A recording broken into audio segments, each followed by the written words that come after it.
পুষ্ট কলা অনেকেই বাজার থেকে কিনে আনেন কিংবা কাঁচা থেকে মানে জালি থেকে খেতে খেতে যাদের গাছ আছে অনেক পুষ্ট হয়ে যায়।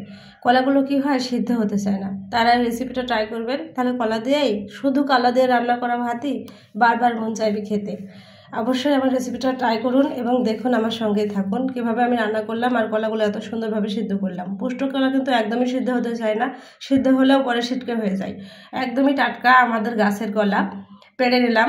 গাছের কলা, টাটকা কলা সবসময় কিন্তু টাটকা জিনিসের স্বাদ একটু অন্যরকম হয়। টাটকা কলাগুলো যখন আমার গাছ থেকে পেড়ে নিচ্ছিলাম, ভাবছিলাম আজকে কলাগুলোকে আমি খালি খালি রান্না করবো, মাছ টাছ কিছুই দিব না।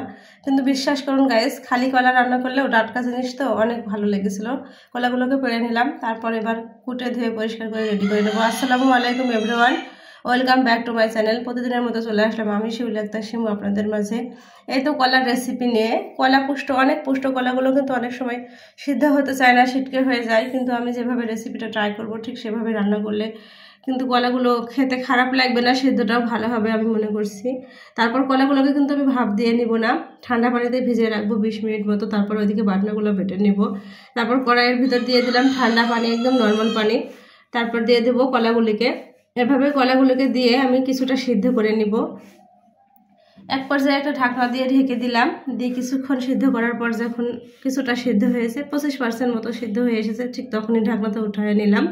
তারপর এখন দিয়ে দিলাম পেঁয়াজ রসুন বাটা, জিরা ধনিয়া বাটা, তারপর দিয়েছি কাঁচা ঝাল বাটা। কাঁচা ঝালের তরকারি খেতে খুবই ভালো লাগে, অনেকই টেস্ট হয়, দেখতে একটু খারাপ হলেও মানে টেস্টটা অনেক বেশি ভালো হয়। তারপর দিয়ে দিলাম হলুদ গুঁড়া, দিয়ে আবার সামান্য নেড়ে নেব, নিয়ে আমি ঢাকনা দিয়ে সিদ্ধ করে আবারও রান্নাটি করে নেব।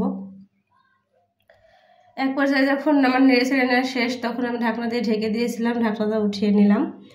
আমার অর্ধেকটা কিন্তু সিদ্ধ হয়ে এসেছে। এবার আমি কলাগুলোকে উঠিয়ে নেব, নিয়ে আমি তেলে দিয়ে নেব। এভাবে মানে আমি রান্না করার কারণ হচ্ছে কলাগুলো অনেক পুষ্ট ছিল। আসলে আমাদের গাছের কলা তো জালে থেকে শুরু করে খেতে খেতে অনেক সময় পুষ্ট হয়ে যায়, সবাইকে দিয়েই খায়, তারপরেও অনেকটা কলা আসে, শেষ হয় না, পুষ্ট হয়ে যায়। তারপর সরিষার তেল দিলাম, পেঁয়াজ কুচি দিলাম, রসুন কুচিও দিয়েছি, আর দিয়ে দিলাম গোটা জিরা। গোটা জিরা দিলে গন্ধটা অনেক ভালো হয়, সেন্টটা। আর যেহেতু আমি নিরামিষ রান্না করছি, এখানে কোনো মাছ ব্যবহার করিনি। নিরামিষ রান্না করলেও টাটকা কলা তো, টাটকা জিনিস সবসময় ভালো লাগে, খেতে ভালো লেগেছিলো। তারপরেই তো আমার রান্না কমপ্লিট, রান্না হয়ে এসেছে। এবার আমি ঢাকনা দিয়ে একটু ঢেকে সিদ্ধ করে নিলাম, একটু বেশি করে সিদ্ধটা করতে হবে, দেখতেই পাচ্ছেন প্রথম থেকে কিন্তু সিদ্ধটা করছি। তারপর এই তো আমার রান্না করা কমপ্লিট। এবার আমি ঢেলে নিলাম। এভাবে একবার রান্না করে দেখতে পারেন। পুষ্ট কলা অনেকেই আছে যে মনে করে হয়তো সিদ্ধ হবে না, কিন্তু না, এরকম না। এভাবে রান্না করে দেখবেন, সিদ্ধ হবে আর পরে ছিটকেও আর হবে না। আজকের ভিডিও পর্যন্ত, সবাই ভালো থাকবেন।